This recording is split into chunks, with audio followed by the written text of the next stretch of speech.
Okay, good morning, everybody.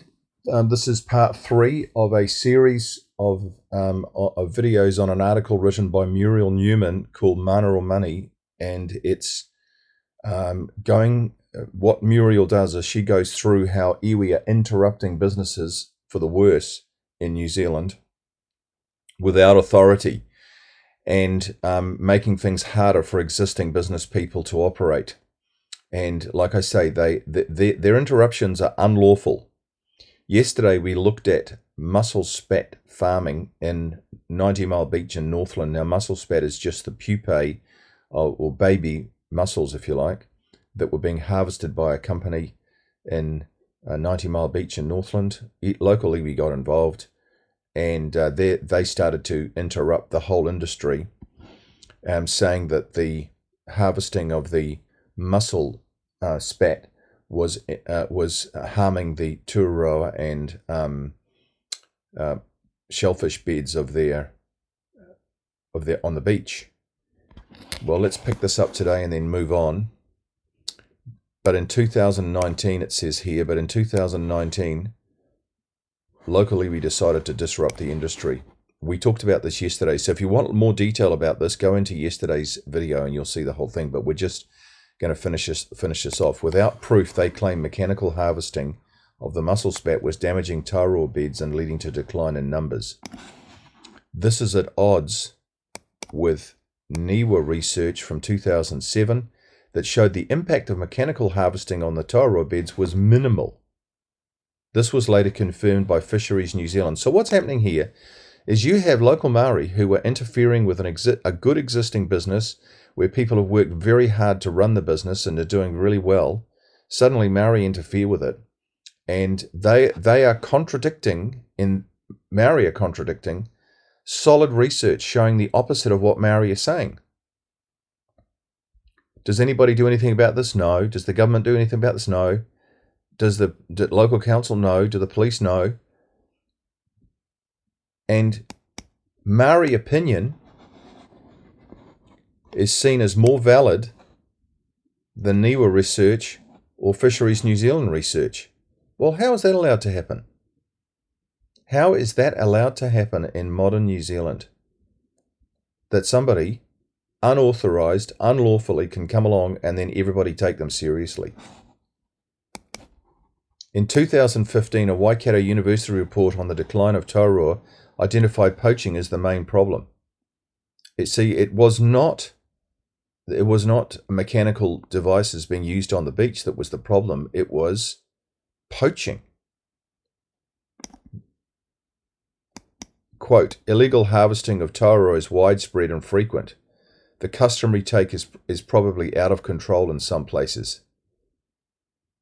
Based on our recent observations in Northland, illegal harvesting of protected taroa is widespread, frequent, and has in some cases resulted in the reluctance and disappearance of adult taroa beds. Oh my goodness. So what you have here is you have Maori who are responsible for the decline in the shellfish beds on 90 Mile Beach. And yet they are blaming it on mussel spat harvesting. Can you believe the hypocrisy of this? And, you know, Maori are put forward as the people who are most concerned about the environment, who are, you know, most onto it in terms of conservation, but the actual fact is the opposite.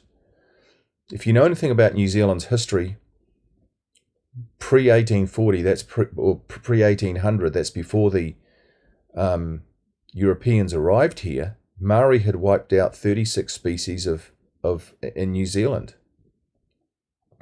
So they are not great conservationists, and yet they are putting their nose in and coming across as the great conservationists who everybody's got to obey. And it's completely wrong. Let's just look at this article here click on the hyperlink here and see what that opens up. It says decades of fishing bans have not rescued seafood delicacy. So if we go and have a look at this video here, we'll get more detail about the hypocrisy of Maori interfering. Sorry about this, we've got to go through this. Or you look terrible. We've got to go through this advert before we Just trying to keep up with you. When you're with people you trust, it shows. Southern Cross, we're with you.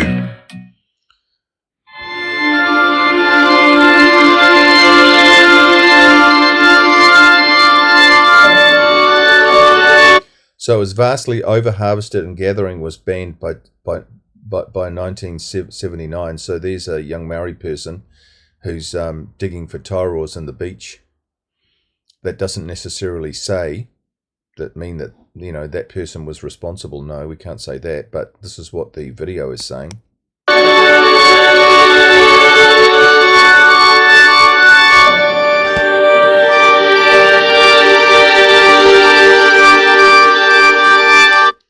So here is the key thing. Look, it says here, and you can't actually, because it's covered by the first piece of writing here. Customary harvesting was partially to blame. So Maori overfished it themselves.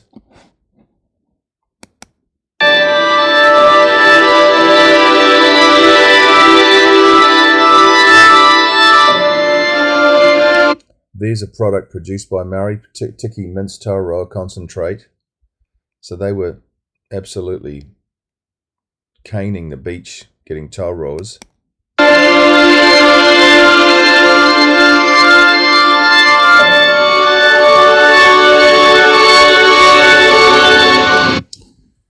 So there you go.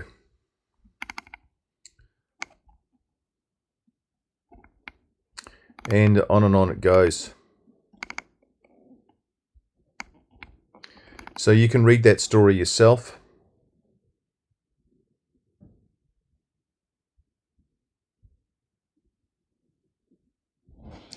It says here that the fishing industry collapsed. Commercial canning was banned in 1969. Regional closures were staggered, and the last regional recreation catch occurred in 1979. All that's left is supposedly limited harvest for customary purposes, meaning Maori non-exclusively, and poaching.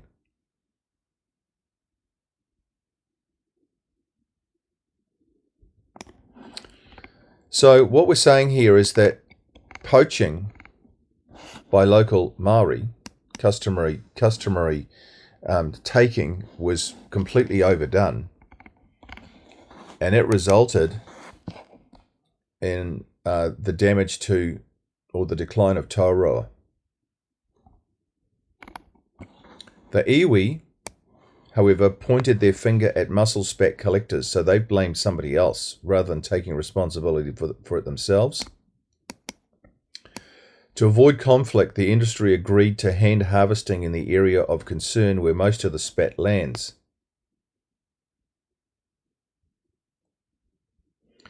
So they've reverted to hand harvesting. Can you believe that? Now, is that interrupting business or not? They used to use machines, tractors and scoops to get the spat out so they could get it quickly, get it into refrigerated trucks, take it away to mussel farms around the country. But now they have to do it by hand because of iwi interference. As a result, collectors with butterfly-style nets are forced to battle heavy surf as they attempt to scoop up the seaweed. It is difficult and dangerous work that is severely limiting their harvest to not only a fraction of what's needed to sustain the mussel industry domestically. So there's a really big problem here. Maori are overruling reputable bodies, Fishing New Zealand, NIWA, with their opinions. They are guilty of poaching the tauroa beds themselves, so there's huge hypocrisy here. And yet this is all taken seriously by the New Zealand government, by local councils, and by the police, that nobody interferes with this. And Maori have become a law unto themselves. And I'm talking about here, the most serious thing is that we are rapidly moving towards a dual government, where you have a Maori government and you have the elected government, and you have two governments that are operating in New Zealand. and seemingly both with the same authority.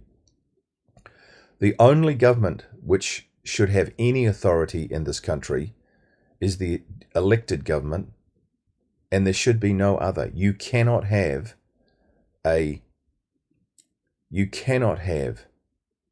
dual government, but we have it already in New Zealand and it's operating. Let me show you a quote from David Longy.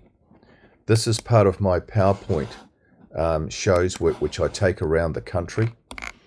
And David Longy actually speaks to this problem in an amazing way, and he's very, very, very, very good.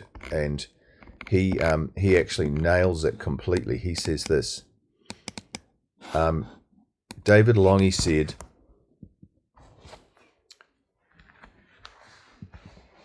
"Did Queen Victoria for a moment think of forming a partnership with a number of signatures, a number of thumbprints, and 500 people? Queen Victoria was not that sort of person.